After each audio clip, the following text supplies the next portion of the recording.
मेरा हो मन स्वदेशी, मेरा हो तन स्वदेशी। चैनल की सभी अपडेट पाने के लिए सब्सक्राइब करें और प्रेस करें बेल आइकन। मेरा होवे कफन स्वदेशी।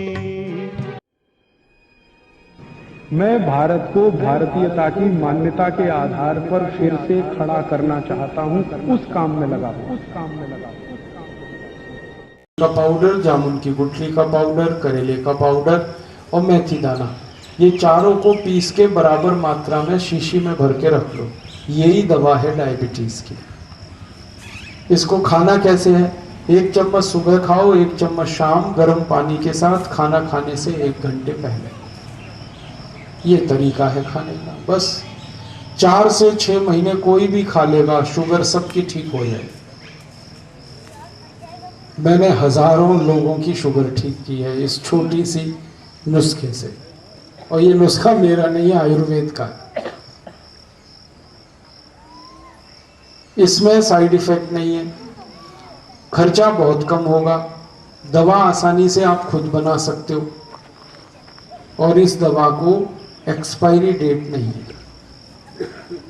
खत्म हो जाए और बना लो, फिर खत्म हुई और बना लो। तो आप याद रखो, ये दवा डायबिटीज की बहुत अच्छी दवा है। और डायबिटीज के मरीज ये दवा खाते खाते थोड़ा प्राणायाम करें, अनुलोम विलोम और कपालभाति, तो और जल्दी ठीक होगा। बहुत जल्दी शुगर ठीक होती है। और मैंने बहुत मरीजों की शुगर ठीक की, और उसके बाद जब शुगर ठीक हो जाती है ना, तो मैं उनकी ये दवा बंद करा देता हूँ। फिर उनसे कहता हूँ 200 ग्राम चीनी खा के देखो एक दिन। वो खाते हैं और एक यूनिट उनकी शुगर नहीं बढ़ती। फिर इतनी बढ़िया दवा है, आप भी इसका इस्तेमाल करो अगर घर में किसी को डायबिटीज है तो। दूसरी दवा बताता हूँ हृदय के लिए। हृदय की सब बीमारियों की एक दवा अपने घर में है। जैसे हृदय का ब्लॉकेज है कहीं पे, डॉक्टर कहेगा ऑपरेशन कराओ, मत कराना, क्योंकि 2.5-3 लाख खर्च होगा और वो ऑपरेशन बेकार है। 7-8 महीने बाद वो बेकार हो जाता है। हृदय के ऑपरेशन में डॉक्टर एंजियोप्लास्टी जब करता है ना, तो एक छोटी सी स्प्रिंग डालता है। वो स्प्रिंग एक तो 10 रुपए की बनती है, और आपको वो 2.5 लाख रुपए में डलती है। लूट बहुत है उसको। और दूसरा, वो स्प्रिंग 6-7 महीने में ही बेकार हो जाती है। आपने ऑपरेशन कराया, 6-7 महीने ठीक रहेगा, फिर दोबारा अटैक आ सकता है। तो क्या फायदा 2.5-3 लाख खर्च की?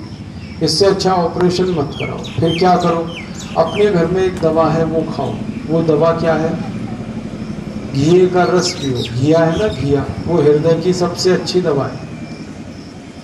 घी के छोटे छोटे टुकड़े करो, छिलका मत उतारना, इसको मशीन में डाल के रस निकाल लो। अब इस रस को पियो। इसमें थोड़ा धनिया पत्ता, थोड़ा पुदीना पत्ता, थोड़ा तुलसी पत्ता पीस के डाल दो। 8-10 पत्ते धनिया, 8-10 पत्ते पुदीने, 8-10 पत्ते तुलसी, थोड़ी काली मिर्च, और लगातार 4 से 6 महीने पिला दो किसी को भी घी का रस।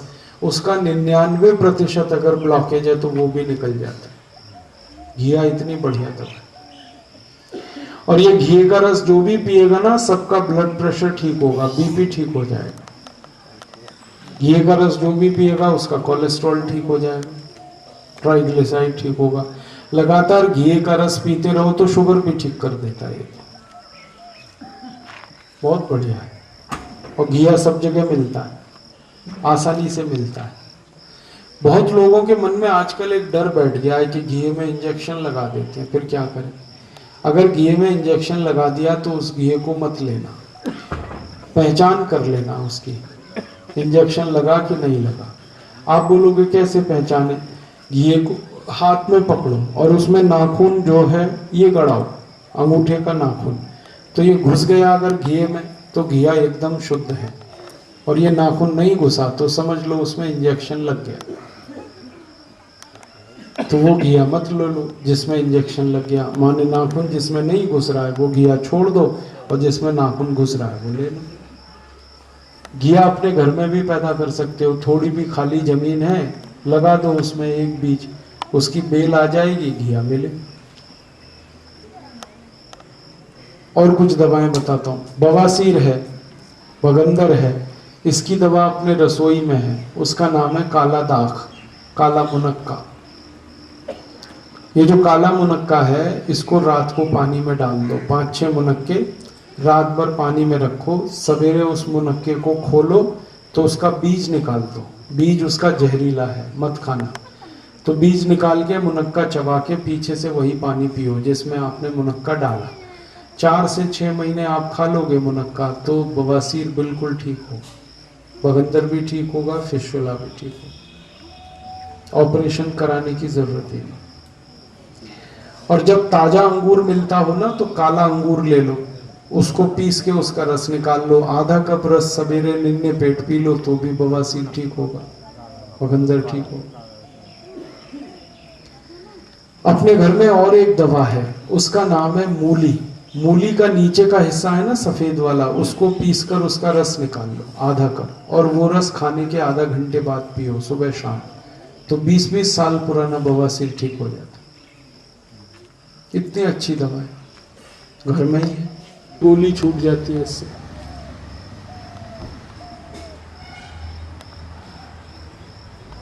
किसी की नाक हमेशा बंद रहती है, उसको ये गाय का घी डाल दो, नाक खुल जाएगी। तो बहुत अच्छी दवा है। ऐसे ही गले के दर्द में, गले के दर्द की सबसे अच्छी दवा हल्दी है। हल्दी ले लो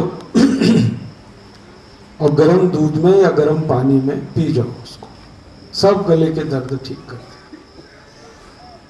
बच्चों के गले में अक्सर दर्द होता है टॉन्सिल्स का, तो ऑपरेशन मत करा। ये हल्दी लेना आधा चम्मच और मुंह खोल के अंदर डाल देना यहाँ पे, और फिर 1 घंटे कुछ खाने पीने को नहीं देना। 1 घंटे में ये सारी हल्दी नीचे उतर जाएगी, और एक बार आपने हल्दी डाली, जिंदगी भर के लिए टॉन्सिल ठीक हो जाएगी। ऐसे ही गले में आवाज बैठ जाए, खारिश हो जाए, तो 2 ले लो काली मिर्च, चूसो, बहुत अच्छे से आवाज खुलेगी। काली मिर्च के साथ थोड़ा मुलैठी ले लो और उसके साथ थोड़ा दालचीनी ले लो, अच्छे से और गला खुल जाए। बहुत बढ़िया दवा है। ऐसे ही गले में एक बीमारी है थायराइड की, हाइपरथायराइडिज्म। इसकी बहुत अच्छी दवा है, धनिया पत्ते की चटनी बनाओ, 1 चम्मच चटनी आधे गिलास गर्म पानी में मिला के पियो, तो थायराइड की सारी बीमारी ठीक। और थायराइड ठीक है तो मोटापा अपने आप कम हो जाता है। छाती के रोग हैं, दमा, अस्थमा, ब्रोंकियल अस्थमा, इसके लिए दालचीनी लो, पाउडर बनाओ, और चम्मच आधी दालचीनी पाउडर, चम्मच आधी शहद, दोनों मिला के चाट के खाओ। 3-4 महीने में दमा, अस्थमा सब ठीक होगा। एक और दवा है, गाय का मूत्र, गाय का पेशाब, देशी गाय का मूत्र आधा कप कोई भी पिए तो दमा, अस्थमा ठीक कर देता है, महीने में ही ठीक करता है। और टीबी 1.5 से 2 महीने में ठीक होती है।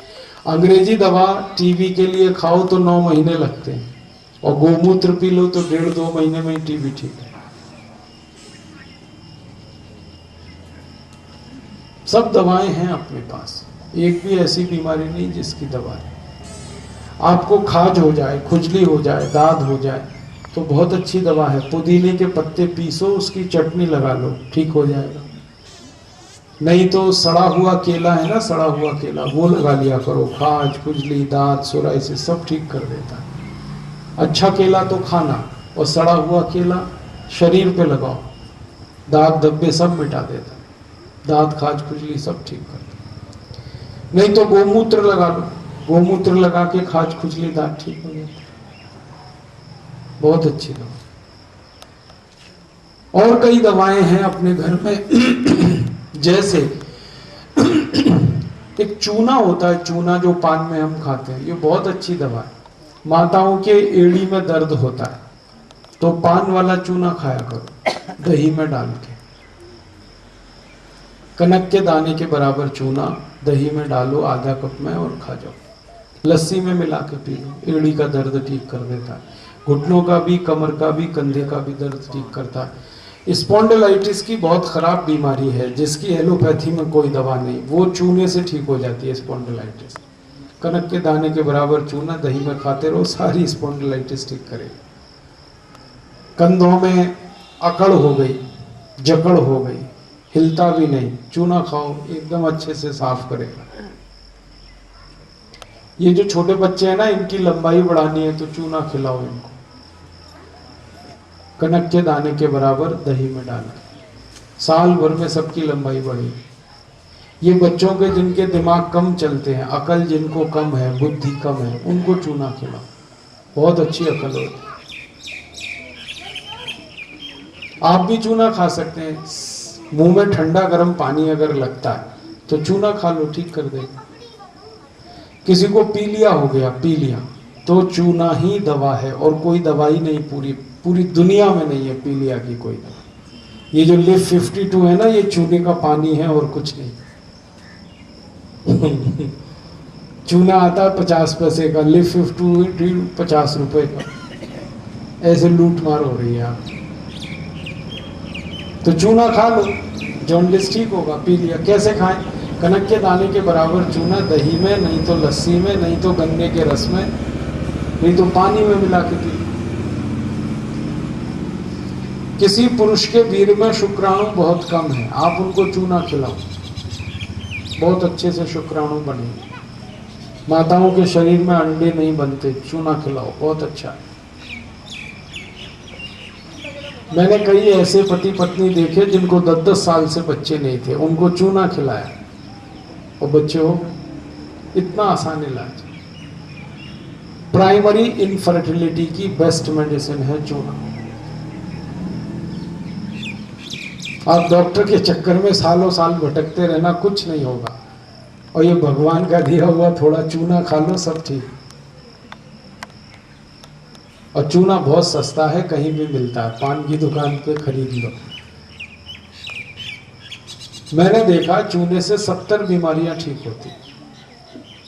इसलिए मैं आजकल सबको कहता हूं चूना खाओ, चूना लगाओ मत कभी किसी को। ये चूना लगाने के लिए नहीं है, खाने के लिए। माता इसको याद रखें, जब उम्र 45 साल की होती है किसी माँ की, 45 या 50 की, तो मासिक धर्म बंद होता है। फिर उसके बाद मेनोपॉज पीरियड शुरू होता है। उस समय माताओं को जितनी तकलीफ है वो सब चूने से ठीक हो जाती है। और कोई माँ गर्भावस्था में है और आप चाहते हो कि उसका बच्चा स्वस्थ हो, तंदुरुस्त हो, नॉर्मल डिलीवरी हो, तो उस माँ को जरूर चूना खिलाओ। कनक के दाने के बराबर चूना रोज सवेरे दही में मिला के पिलाओ। और माँ को जो गर्भावस्था में है, रात को दूध में घी मिला के दे दो, तो बच्चा नॉर्मल डिलीवरी से होगा, स्वस्थ होगा, तंदुरुस्त होगा।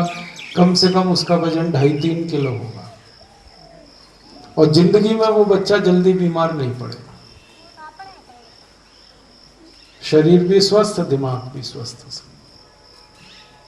चूना ऐसी अद्भुत चीज है। अब मुझे समझ में आया, हमारे पुराने जमाने के जो बुजुर्ग थे वो घर में एक पानदान रखते थे। सबके घर में पान और चूना रहता था। जब भी खाना खाया वो पान में चूना लगा के खा लिया।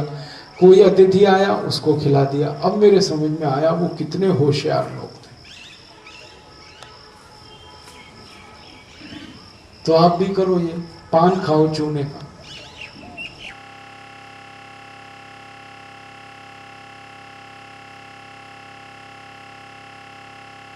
कत्था मत लगाना उसमें, खाली चूना लगा के। बहुत बढ़िया चीज है। बाल अगर किसी को मजबूत करने हैं तो चूना खाओ, आंखें ठीक रखनी है तो चूना खाओ, शरीर ठीक रखना है तो चूना खाओ। चूना रेजिस्टेंस बढ़ाता है, हड्डियों को मजबूत करता है। चूना खून बढ़ाता है। किसी को खून कम बनता है, चूना खिला दो, खून बहुत अच्छे से बनेगा। एनीमिया के पेशेंट को मैं जो है ना, अनार के रस में चूना पिलाता हूँ, बहुत तेजी से खून बढ़ता है। बहुत अच्छी चीज है। ये सब घर घर में है, बस आप उस पर ध्यान नहीं देते। मेरी तो यही कहने की बात है कि आप घर की दवाओं पे ध्यान दो। ये बाजार के चक्कर में क्यों फंस गए आप? भगवान ने इतनी चीजें हमको दे रखी है, इनका उपयोग करो। और 100 बातों की एक बात, आपको इतने मैंने नुस्खे बताए, कई बार लोग कहते हैं जी भूल जाते हैं, याद नहीं रहता या कंफ्यूजन हो जाता है, तो मेरे 100 नुस्खों का एक याद रखना आप, गाय का मूत्र और चूना, बस इसी में जिंदगी कट जाएगी। आप कुछ बीमारी हो गई तो गोमूत्र पी लो, थोड़ा सा चूना खा लो, सब बीमारी ठीक। आंख की बीमारी है तो गोमूत्र आंखों में डाल लो, एक एक बूंद, आंखें ठीक होती है। कान में तकलीफ है, कान में गोमूत्र डाल लो, कान ठीक होता है। शरीर में त्वचा का रोग है, गोमूत्र लगा के मालिश कर लो, त्वचा ठीक होती है। बहुत लोग ये कहते हैं कि गोमूत्र पिएंगे कैसे, बास आती है, तो दारू कैसे पीते हो? दारू की बोतल पे बोतल गटक सकते हैं, तो गोमूत्र पीने में क्या तकलीफ है? और आपको तो मालूम है गाय का मूत्र प्रसाद बनाता है। हमारे घर में जब सत्यनारायण की कथा होती है, पंचामृत बनता है ना, तो पहले गोमूत्र ही डाला जाता है उसमें। तो जब प्रसाद में गोमूत्र डलता है तो आपको क्या तकलीफ है? पियो। अच्छा, मैं तो कई बार ऐसे मुंह लगा के पीता हूँ, गाय मूत्र देती है ऐसे पी लेता हूँ, कोई तकलीफ नहीं। फिर कई लोगों को ये लगता है कि इसको छानना चाहिए, नहीं छानना चाहिए। अरे गाय के शरीर से ही छन कर आता है, 2 फिल्टर उसके शरीर में लगे, किडनी उसके भी है, वो छान के देती, तो डरो मत उसमें। बस इतना ध्यान रखना कि गोमूत्र जब लेना किसी गाय का, तो गाय देशी होनी चाहिए, एक बात, और वो गर्भावस्था में ना हो। तो ऐसी गाय का मूत्र पियोगे तभी लाभ है। विलायती गाय का मत पी लेना, नहीं तो उल्टा हो जाएगा और बीमारी बढ़ जाएगी आपकी। वो भी मैंने पी के देखा, विलायती गाय का बहुत तकलीफ करता है। देशी गाय का पीना, और देशी गाय का ही दूध पियो, देशी गाय का घी खाओ, देशी गाय का मूत्र पियो, सब बीमारी ठीक रहे। गांव गांव में तो हर बीमारी का इलाज गाय के मूत्र से और चूने से। चूना हर गांव में, मूत्र हर गांव। तो सब याद ना रहे तो 2 चीजें याद रख लो बस, ठीक है? तो बीमारी भी मिटी आपकी, स्वस्थ हो गए, तंदुरुस्त हो गए, और योग प्राणायाम करते रहो तो और अच्छा है। तो इस तरह से हम चाहते हैं कि सारे भारत को स्वस्थ बना दें, बिना पैसा खर्च किए हुए अपने घर की दवाओं से हम हर व्यक्ति को स्वस्थ बना सकते हैं। अब हमारा दूसरा अभियान है कि देश को स्वस्थ बनाना। हमारे देश की बीमारियां हैं, वो भी हमें ठीक करनी है, जैसे भ्रष्टाचार, जैसे गरीबी, जैसे बेरोजगारी, जैसे महंगाई, ये सब बीमारियां हैं देश की, ये भी ठीक करनी है।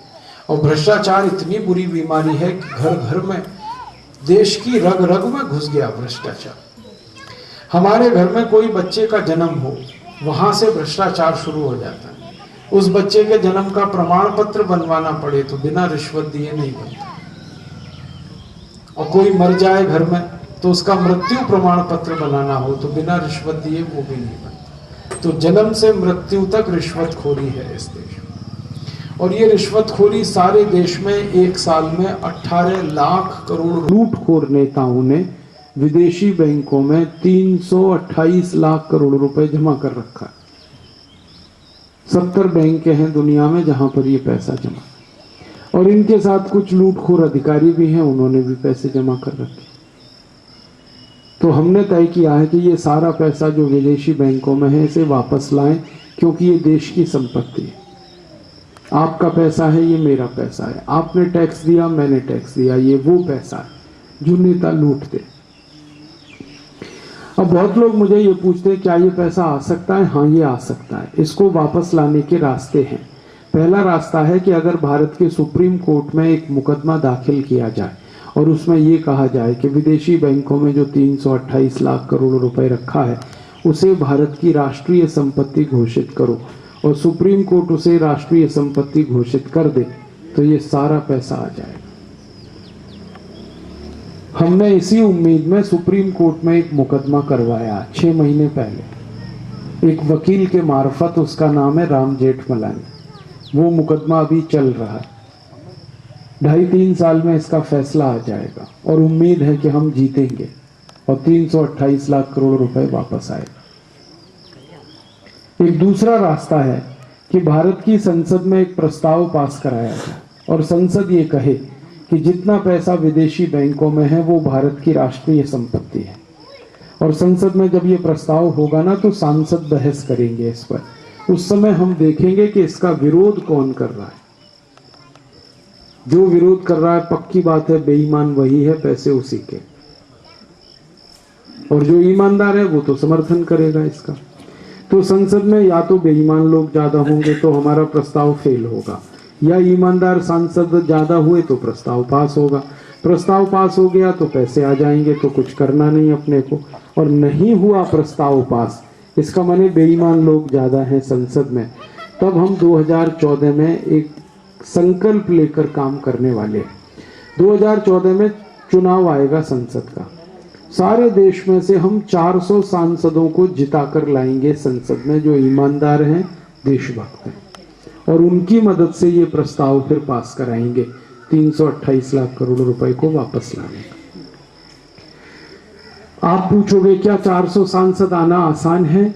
हाँ, क्योंकि वो 400 सांसदों को संसद में जिताकर लाने के लिए परम पूजनीय स्वामी रामदेव जी खुद एक एक चुनाव क्षेत्र में जाएंगे, और उनके साथ भारत के बड़े बड़े 70 से ज्यादा संत भी जाने को तैयार है।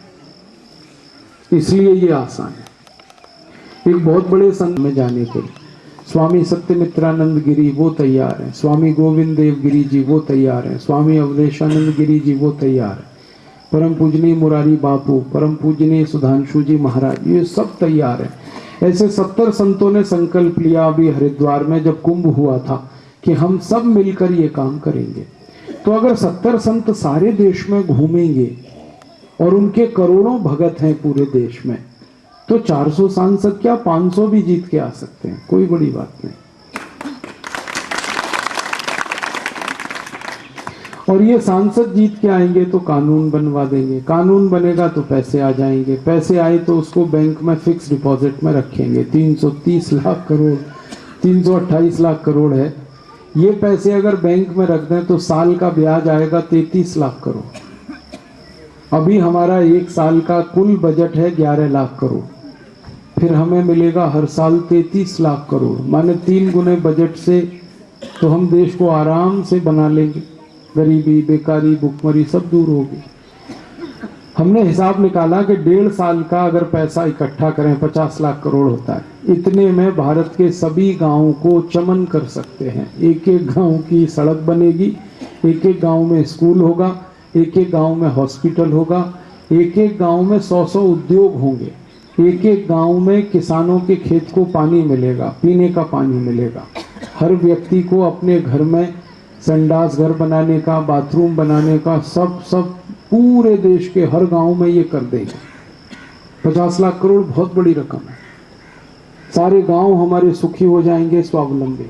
24 घंटे बिजली एक गांव में नहीं जाएगी, ऐसे गांव बन जाएंगे। और 100 लाख करोड़ मिले तो भारत के सारे शहर भी वैसे ही हो जाएंगे। अब 50 लाख करोड़ गांव को, 100 लाख करोड़ शहर को, 150 लाख करोड़ चाहिए, और हर साल अपने को मिलेगा 33 लाख करोड़, तो 5 साल की आमदनी में ही देश खड़ा हो जाए।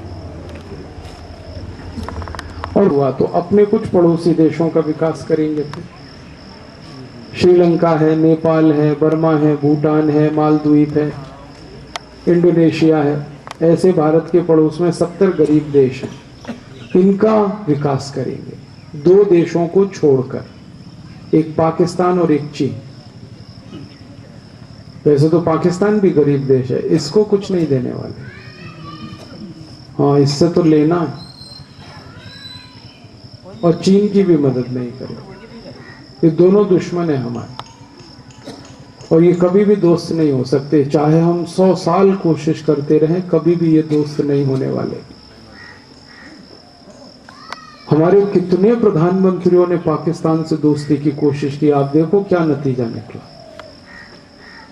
ये पाकिस्तान कुत्ते की टेढ़ी पूंछ के जैसा है, पत्थर के नीचे 20 साल भी दबा के रखोगे तो टेढ़ी ही निकलेगी, सीधी नहीं होती। तो पाकिस्तान और चीन की तो मदद नहीं करनी, बाकी सबकी करनी है। परिणाम क्या होगा कि बाकी सब देश हमारे दोस्त हो जाएंगे, 70 देश। और ये 70 देश जब अपने दोस्त हो जाएंगे तो इनकी मदद से संयुक्त राष्ट्र में हम भारत के समर्थन में 4-5 प्रस्ताव कराना चाहते हैं। एक प्रस्ताव ये कराना है संयुक्त राष्ट्र में कि जो जमीन भारत से चीन ने 1962 में छीनी थी और जो जमीन भारत की पाकिस्तान के कब्जे में है, ये दोनों जमीनें वापस चाहिए। चीन के कब्जे में हमारी 72,000 वर्ग मील जमीन है और पाकिस्तान के कब्जे में 18,000 वर्ग मील है, दोनों मिलाकर हमें वापस लेनी है। 90,000 वर्ग मील जमीन है हमारी करीब, ये वापस लेंगे। इसके लिए संयुक्त राष्ट्र में 70 वोटों से एक प्रस्ताव पास करवाना है और वो 70 वोट इन्हीं देशों की मदद से जुटाने हैं जिनकी हम मदद करेंगे। और ये प्रस्ताव पास हुआ तो जमीन वापस आएगी। और पाक ऑक्युपाइड कश्मीर अगर वापस आता है हमारे पास, तब जम्मू कश्मीर की समस्या हमेशा के लिए खत्म होगी, नहीं तो नहीं होने वाली।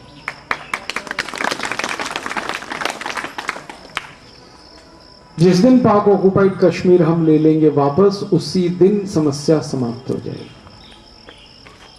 और एक दूसरा प्रस्ताव कराना है, अपना ये जो कैलाश मानसरोवर है वापस लेना है चीन से।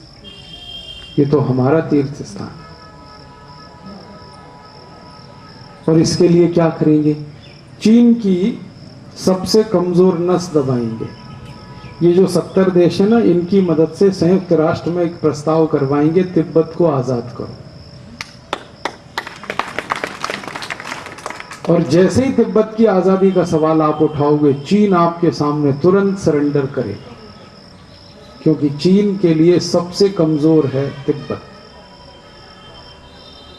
और 70 देश अगर मान जाएं तो तिब्बत तो आजाद होगा ही, फिर चीन कुछ नहीं कर सकता, क्योंकि फिर संयुक्त राष्ट्र की सेना जाएगी तिब्बत को आजाद कराने।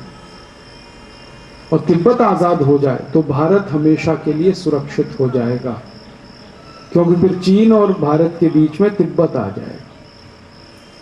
तो देश की सुरक्षा हमारे लिए बहुत जरूरी है, उसके लिए तिब्बत को आजाद होना बहुत जरूरी है। और 70 देश तैयार हैं, बस हमें उनको इकट्ठा करना है। तो पहले हम उनकी मदद करेंगे, फिर वो हमारे साथ आ जाए। फिर एक प्रस्ताव और कराना है, अंग्रेजों ने भारत में 250 साल बहुत सारा धन लूटा, वो सब वापस लाना। अंग्रेजों ने हमारा कोहिनूर हीरा लूटा, अंग्रेजों ने महाराजा रणजीत सिंह के सोने का सिंहासन लूटा, रॉबर्ट क्लाइव नाम के अंग्रेज ने पानी के 900 जहाज भर के सोने के सिक्के लूटे भारत से, वॉरेन हेस्टिंग्स ने, डलहौजी ने, लॉरेंस ने, लिनलिथगो ने, ऐसे 84 अंग्रेज अधिकारियों ने लाखों करोड़ों की संपत्ति लूटी। और उस पूरी संपत्ति का हमने हिसाब जोड़ा, वो 450 लाख करोड़ की संपत्ति।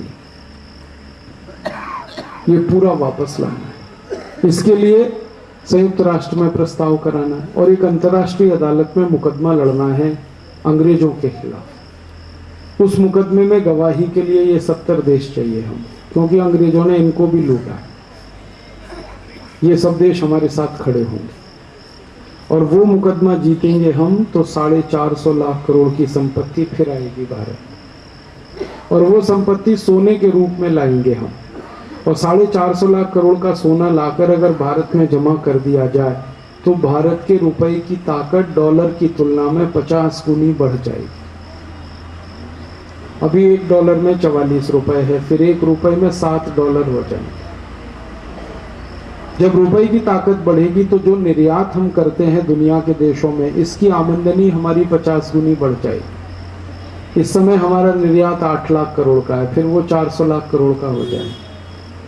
और निर्यात से 400 लाख करोड़ आए और हर साल ब्याज से 33 लाख करोड़ आए तो 433 लाख करोड़ देश की आमदनी हो गई। इस समय देश की आमदनी 11 लाख करोड़ से भी कम है और फिर 433 लाख करोड़ हो जाए तो देश को तो सोने की चिड़िया नहीं, सोने का शेर बना ले।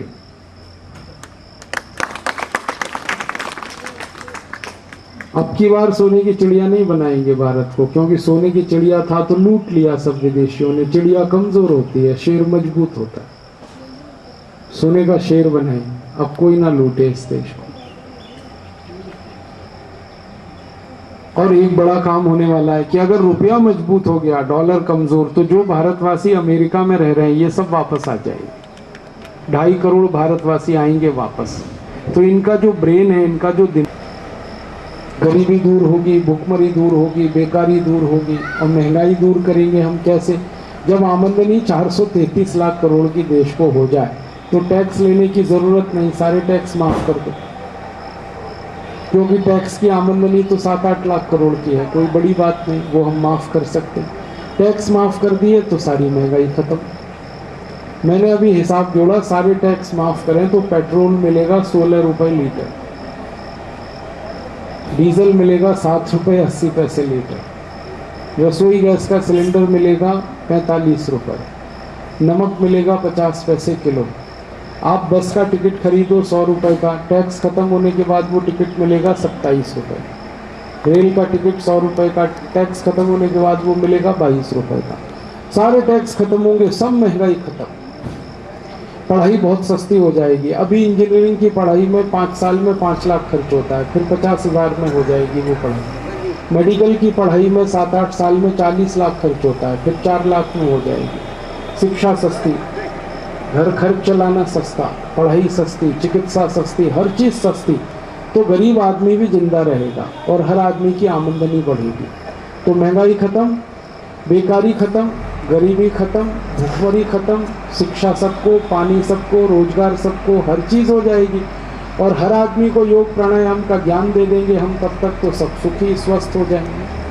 तो ऐसा देश बना। आपकी इसमें मदद चाहिए। आप बोलोगे जी क्या मदद करें?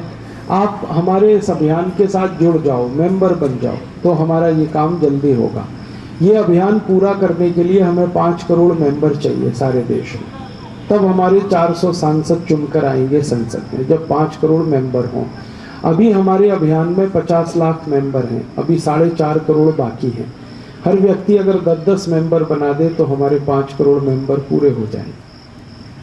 तो मैं आपसे निवेदन करने आया कि आप हमारे अभियान में मेंबर हो जाओ, और मेंबर होने के लिए 11 रुपए का आपसे दान चाहिए हमें।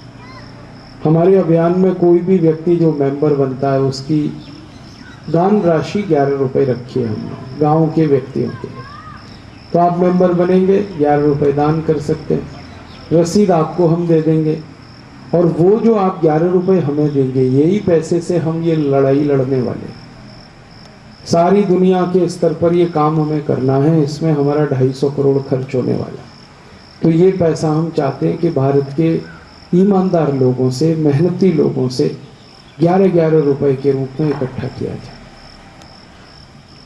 वैसे तो करोड़पति लोग तैयार हैं हमको पैसा देने के लिए, हमने लेना बंद कर दिया उनसे, नहीं लेते अब किसी से, क्योंकि कौन करोड़पति कहाँ बेईमानी का कौन सा पैसा हमको दे दे हमें तो पता ही नहीं। और बेईमानी का पैसा बेईमान बनाता है आदमी को, ईमानदारी का पैसा ईमानदारी लाता है। तो हम चाहते हैं गाँव के मेहनत करने वाले मजदूर हैं, जमींदार हैं, किसान हैं, अध्यापक हैं, विद्यार्थी हैं, ऐसे साधारण लोगों से 11-11 रुपए लेकर अपना फंड पूरा कर लें। और हमें 5 को, ये अभियान जब सफल होगा तो आपको बड़ा गर्व होगा कि आपने एक ऐसे अभियान के साथ अपने को जोड़ा। और ये अभियान सफल होने ही वाला है, क्योंकि एक सन्यासी ने शुरू किया है ये, और सन्यासी जब भी कोई काम भारत में करते हैं, भगवान भी वो काम पूरे करा देते हैं। हमारे देश में एक सन्यासी थे 1857 में, उनका नाम था परम पूजनीय स्वामी दयानंद सरस्वती। उन्होंने एक अभियान शुरू किया था भारत की आज़ादी का, क्योंकि अंग्रेज उस समय राज करते थे देश में। तो उनके अभियान में भगवान ने 7,32,780 क्रांतिकारियों को भेज दिया। नाना साहब पेशवा, तात्या टोपे, झांसी की रानी लक्ष्मीबाई, नाना फडणवीस, वासुदेव बलवंत फड़के, शहीद आजम भगत सिंह, उधम सिंह, चंद्रशेखर, ऐसे 7,32,780 क्रांतिकारी किसी सन्यासी के अभियान में आ गए। वो सन्यासी तो चला गया 1875 में, माफ करना 1894, लेकिन अभियान में जो जुड़े क्रांतिकारी, उन्होंने तो देश को आजाद करा दिया 1947। तो सन्यासी जब कोई काम करता है तो ऐसे सफल होता है। अब फिर एक सन्यासी हैं परम पूजनीय स्वामी रामदेव जी, उन्होंने ये अभियान शुरू किया और देश को समृद्धशाली बनाना है, वैभवशाली बनाना है, गरीबी, भुखमरी, बेकारी से मुक्त करना है, बीमारी बुराइयों से मुक्त करना है। तो फिर सारा देश इकट्ठा हो रहा है, फिर लाखों लाखों क्रांतिकारी आएंगे, फिर लड़ाई होगी। पहले गोरे अंग्रेजों से हुई थी, अब काले अंग्रेजों से होगी लड़ाई, तो फिर होने वाली। अब आप सब इस अभियान में जुड़ जाएंगे तो ये लड़ाई हम जल्दी जीतेंगे, यही मेरा आपसे निवेदन है। और आप जुड़ेंगे, दूसरों को भी जोड़ेंगे, ऐसा मेरा पूरा विश्वास है, क्योंकि हम सब ईश्वर की प्रेरणा से इकट्ठे हुए हैं। मुझे कई बार ऐसा लगता है कि हम पुराने बिछड़े हुए ही क्रांतिकारी हैं जो अब फिर इकट्ठे हो रहे हैं। 1857 में परम पूजनीय दयानंद सरस्वती ने इकट्ठा किया। अब 2010 में परम पूजनीय स्वामी रामदेव जी इकट्ठा कर रहे हैं। दोनों एक ही परंपरा के सन्यासी। जिस परंपरा के स्वामी दयानंद जी थे उसी परंपरा के स्वामी रामदेव जी।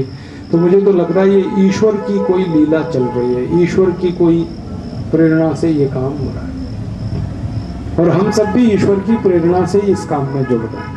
मैं आया, आप आए, ऐसे 50 लाख लोग आ गए, 4.5 करोड़ और आएंगे तो काम तो होने वाला है। तो आप सब इस अभियान में जुड़े और अपनी अपनी आहुति इस अभियान के लिए दें। 11 रुपए का जो दान है वो आपकी आहुति है एक तरह से, और आपकी जो मेंबरशिप है वो हमारी ताकत बनने वाली है। 5 करोड़ लोगों की ताकत इस देश में 400 सांसदों को संसद में पहुंचा देगी। तो ये दोनों तरह से हमें अभियान सफल करना है। यही निवेदन करके मैं आपका आभार व्यक्त करूंगा, धन्यवाद दूंगा। आप सब इतनी देर यहाँ बैठे रहे, मेरी बातों को शांति से सुनते रहे। मेरा निवेदन है कि ये बातें आप दूसरों को भी सुनाएं। जितने ज़्यादा लोगों तक ये बात आप पहुँचाएंगे उतना जल्दी ये काम पूरा हो जाएगा। मैं आपसे कहूँगा भारत माता की, हम सब बोलेंगे जय। भारत माता की जय, भारत माता की जय, भारत माता की जय। वंदे मातरम, वंदे मातरम, वंदे मातरम। धन्यवाद।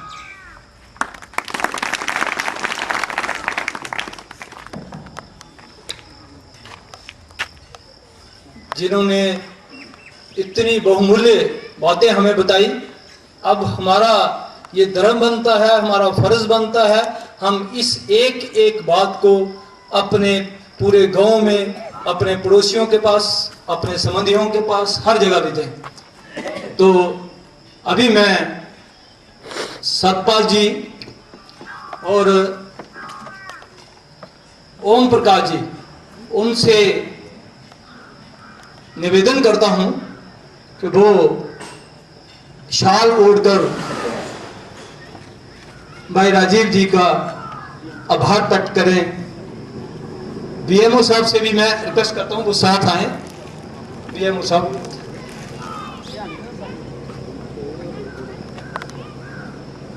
राज्य प्रभारी महात्मा राम भिक्षु जी, प्रधान शर्मा जी, देवव्रत जोरा जी जो मंडल प्रभारी हैं, हमारे मंडल प्रभारी अपने नहीं दिखाई दे रहे, वो कहाँ हैं, सह राज्य प्रभारी, और योगराज जी मंडल प्रभारी उधमपुर रियासी, राजीव जी सामने, ये दूसरा शिक्षा लेकर भी आभार प्रकट करें। इसके बाद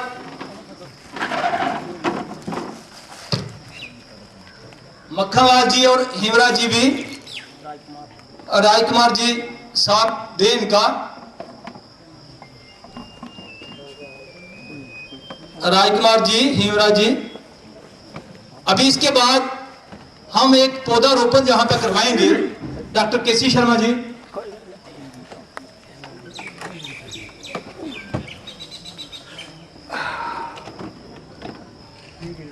पंडित परमानंद जी, सुदेश जी,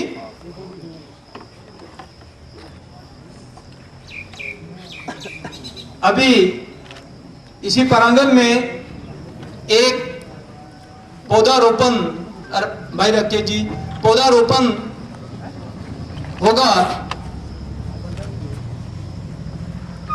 और हम सब गांव वासियों का यह फर्ज बनता है कि उस पौधे को इस तरह से बढ़ाएं।